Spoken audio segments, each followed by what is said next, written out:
Everyone and welcome back to Ruchi vlogs. कैसे हैं आप लोग? आई होप आप लोग अच्छे होंगे।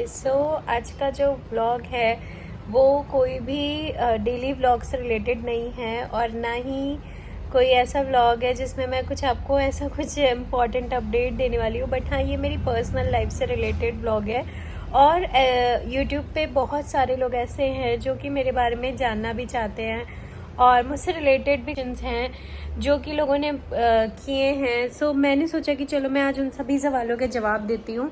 और आप सोच रहोगे कि मैं ऐसे क्यों लेटी हूँ। एक्चुअली मेरा 7th मंथ चल रहा है तो अभी कुछ प्रॉब्लम्स भी चल रही हैं मेरे साथ, तो इस वजह से मैं थोड़ा कंफर्टेबल होकर आप लोगों से बात कर रही हूँ।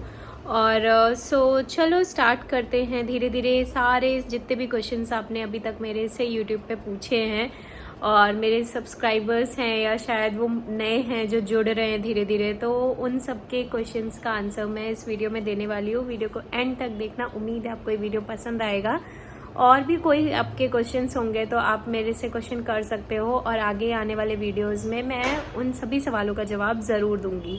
तो सबसे पहला जो सवाल था वो है कि मैं वीडियो कैसे बनाती हूँ, जो कि अभी मुझे रिसेंट ही आया था। एक किसी वीडियो पे कमेंट आया था और एक दो वीडियोस पे और ये सेम क्वेश्चन आ चुका है। तो मैं कैसे वीडियोस बनाती हूँ, किस ऐप पे एडिट करती हूँ और क्या क्या इक्विपमेंट यूज़ करती हूँ। तो गाइज़, मैं ना ही ट्राइपॉड यूज़ करती हूँ ना मैं माइक यूज़ करती हूँ। इनफैक्ट आपको जान के हैरानी होगी कि मेरे पास ये सब में से कुछ है भी नहीं। हाँ, मेरे पास आईफोन है और आईफोन 15 प्लस है मेरा, और जिसकी वजह से मेरी वीडियोस की क्वालिटी थोड़ी ठीक शायद होती है। और बाकी मेरे पास कोई स्टैंड नहीं है, कोई माइक नहीं है। और मैं एडिटिंग करती हूँ, InShot करके एक ऐप है, वहाँ पे मैं फ़ोन पे ही एडिट कर लेती हूँ। और बाकी मैं कोई भी ऐसा इक्विपमेंट यूज़ नहीं करती हूँ जिससे कि कुछ ऐसा स्पेशल करती हूँ। मैं ऐसा कोई भी इक्विपमेंट यूज़ नहीं करती, सिंपल मैं हाथ में लेके वीडियो बना लेती हूँ। और सेकंड क्वेश्चन था कि दिल्ली में क्यों रहती हूँ अकेले और मेरे इन लॉज कहाँ रहते हैं। मतलब मैं प्रेग्नेंट हूँ तो लोगों को, काफ़ी लोगों को ये भी क्वेश्चन होगा कि मैं अकेले यहाँ क्यों रह रही हूँ, मेरी फैमिली वाले कहाँ हैं। मेरे जो मतलब मायके वाले हैं वो लखनऊ में रहते हैं और जो मेरे ससुराल वाले हैं वो मुंबई में रहते हैं। ससुराल में मेरे सिर्फ मेरे फादर इन लॉ हैं और मदर इन लॉ हैं, तो वो दोनों मुंबई में रहते हैं। मेरा एक घर लखनऊ में भी है और एक घर मेरा ससुराल मतलब कि मुंबई में भी है। मतलब मेरा खुद का घर एक लखनऊ में है और एक मुंबई में है। तो मेरे सास ससुर वो भी देखते रहते हैं, तो इस वजह से वो हमारे साथ नहीं रह पाते हैं। तो इस बात से मुझे कोई भी दिक्कत नहीं है। मैं बिल्कुल खुश हूँ कि वो अपना भी चीज़ें मैनेज कर रहे हैं और हम अपनी चीज़ें मैनेज कर रहे हैं, अपनी लाइफ मैनेज कर रहे हैं, वो बाकी की चीज़ें मैनेज कर रहे हैं, जिसकी वजह से हम काफ़ी हद तक फ्री हैं कि हमारे ऊपर बहुत बर्डन नहीं है कि नहीं हमें वो सारी चीज़ें भी मैनेज करनी है। तो वो चीज़ें जो अभी मम्मी पापा हैं तो वो लोग देख लेते हैं, वो इस वजह से वहाँ रहते हैं। सेकंड क्वेश्चन ये हो गया। थर्ड कि मेरे हस्बैंड किस प्रोफाइल में है, कौन सी जॉब में है। मेरे हस्बैंड एविएशन में है। इससे ज़्यादा अभी मैं कुछ भी नहीं बोलूँगी। अगर आपको कुछ इससे ज़्यादा जानना होगा तो आप कमेंट कर सकते हो और मैं आगे आपको बताऊँगी। एविएशन में है और अभी तक वो विस्तारा में थे, विस्तारा एयरलाइंस में, और अभी वो मर्ज हो गई है दोनों एयरलाइंस, एयर इंडिया विस्तारा, तो अभी वो एयर इंडिया में है। बस इतना ही बताऊँगी अभी इस बारे में। और मेरी प्रेगनेंसी, मेरी फर्स्ट प्रेगनेंसी है या सेकंड है, तो ये तो बहुत क्लियर है गाइस। जो मेरे लास्ट वीडियोस देखे होंगे जिन्होंने, उन्हें पता होगा कि मेरी सेकंड प्रेगनेंसी है। मेरा एक बेटा है 2.5 साल का है और ये मेरी सेकंड प्रेगनेंसी है। और इसको लेके मैंने एक प्रॉपर वीडियो भी बना रखी है यूट्यूब पे, जो कि है अवेलेबल है, आप देख सकते हो। फिर एक क्वेश्चन ये भी था कि क्या हम जेंडर प्रिडिक्ट कर सकते हैं बच्चे का। गाइस, बच्चे का जेंडर प्रिडिक्ट करना इतना इजी नहीं होता है, क्योंकि ये कोई भी प्रिडिक्ट नहीं कर सकता अनटिल एंड अनलेस आप कोई अल्ट्रासाउंड नहीं करा रहे हो, जिसमें, और ये हमें पता है इंडिया में बैन है। इंडिया में आप नहीं चेक करा सकते बच्चे का कि आपको कौन सा बेबी होने वाला है। हम अगर प्रिडिक्शन करें तो ऐसे बहुत सारे मिथ हैं बट हाँ, कुछ चीज़ें सच भी हैं कहीं ना कहीं। जैसे कि ग्रैंड पेरेंट्स होते थे, उन्हें पता चल जाता था कि शेप से वो पता लगा लेते थे कि बच्चे का शेप की, मतलब पेट के शेप से उन्हें पता चल जाता था कि बेबी गर्ल है कि बेबी बॉय है।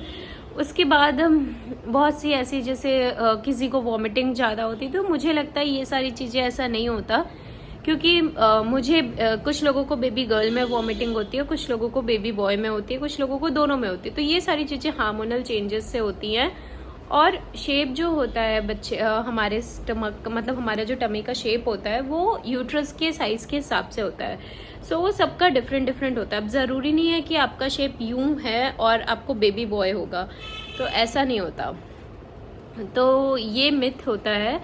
बट मुझे कहीं ना कहीं लगता है कि हार्ट बीट से शायद हार्ट बीट वाली बात थोड़ी सी सच होती है, क्योंकि मेरे घर में भी अभी तक जितने बच्चे हुए हैं उन चीज़ों में मैंने ऑब्जर्व किया है कि अगर आपकी हार्ट बीट 140 से नीचे होती है तो बेबी बॉय मोस्टली ऐसा होता है।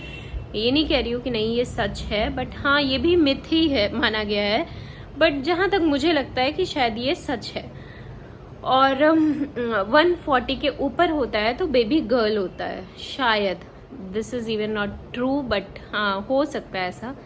तो ये प्रिडिक्शन करना तो इम्पॉसिबल है, बट आपके ऊपर है। 9 मंथ तक आप कुछ भी प्रिडिक्ट करो, फाइनली जो भी होगा उसको खुशी खुशी वेलकम करो।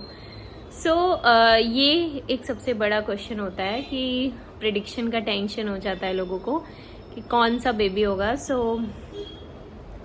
उसके बाद एक क्वेश्चन ये था कि मेरी प्रेगनेंसी का कौन सा मंथ चल रहा है और मैं इतना वर्क क्यों कर रही हूँ, मैं इतना काम वाम क्यों कर रही हूँ। सो यहाँ पे दिल्ली में मैं अकेले हूँ, जैसे कि मैंने आप लोगों को बताया, और मेरे साथ एक बच्चा भी है। सो मुझे काम करना ही पड़ेगा। और काम करना मुझे नहीं लगता है कि कोई बुराई है। अगर आप अच्छा फील कर रहे हो, आप ठीक फील कर रहे हो, तो आप काम कर सकते हो। बट हाँ, जब आप उस स्टेट में नहीं हो, आप अच्छा फील नहीं कर रहे हो, तो आप काम मत करो, क्योंकि किसी को भी खुश करके कुछ नहीं मिलने वाला है। अगर आप अच्छा फील कर रहे हो, मैं काम करती हूँ क्योंकि मुझे खुशी मिलती है। मैं अपने घर के काम जो भी करती हूँ मुझे अच्छा लगता है और मैं ठीक फील करती हूँ, इस वजह से मैं करती हूँ। और जब मैं नहीं ठीक फील कर रही थी, मैं मुंबई अभी गई हुई थी बीच में गणपति के टाइम पे, तो उस टाइम पे मेरी तबीयत बहुत ज़्यादा ख़राब हो गई थी। तो उस टाइम पे मैं बिल्कुल मतलब ऐसी भी हालत नहीं थी कि मैं बैठ के अपने बच्चे को खाना खिला दूँ या खुद खाना खा लूँ। बहुत ज़्यादा प्रॉब्लम हो गई थी और मेरा हीमोग्लोबिन 7 पे आ गया था और 1.5 महीने के अंदर अंदर मेरा हीमोग्लोबिन वापस 10 पे आ गया है। तो वो सारी जब ऐसी स्टेट हो तो आप काम नहीं कर सकते। तो उस टाइम कोई अगर आपसे एक्सपेक्ट कर रहा है कि नहीं आप घर के काम करो, तो वो गलत है। बट हाँ, अगर आपको खुद को अच्छा लग रहा है, आप कर सकते हो, आपकी हालत ठीक है, तो आप बिल्कुल करो। क्योंकि प्रेगनेंसी को मुझे नहीं लगता कि हमें ऐसा बोलना चाहिए कि नहीं मैं इस हालत में हूँ, मैं ऐसा। ये एक बहुत अच्छी जर्नी होती है जिसे हमें एंजॉय करना चाहिए, ना कि ऐसा फील करना चाहिए कि नहीं हम सफ़र कर रहे हैं। सो एंजॉय करना चाहिए और खुश रहना चाहिए। सो अभी तक फ़िलहाल मेरा सब कुछ ठीक ठाक चल रहा है। ब्लड का एक इशू आया था बीच में, जिसे मेरे पतिदेव जी बहुत मेहनत कर रहे हैं मेरे पीछे, और मुझे वो टाइम पे मेडिसिन देना, जूस देना, सब कुछ करते हैं सो दैट मेरा हीमोग्लोबिन लेवल नॉर्मल रेंज पे आ जाए। और अभी मैं 10 पे आ चुका है और 7 था, 7 से मेरा 10 पे आ चुका है। और उम्मीद है कि वो अभी 1.5 महीने में मेरा 12 तक कर देंगे, क्योंकि वो मेरा बहुत ध्यान रखते हैं। सो यही है। उसके बाद ये सारे क्वेश्चंस थे जो मैंने सोचा कि आज मुझे आंसर करने चाहिए आप लोगों को। और अगर आपको कोई भी क्वेश्चन होता है मेरी प्रेगनेंसी से रिलेटेड, मेरी फैमिली से रिलेटेड या यूट्यूब से रिलेटेड, तो आप क्वेश्चन कर सकते हो कमेंट करके। वीडियो पसंद आए तो लाइक करना, शेयर करना, सब्सक्राइब करना। Thank you for watching.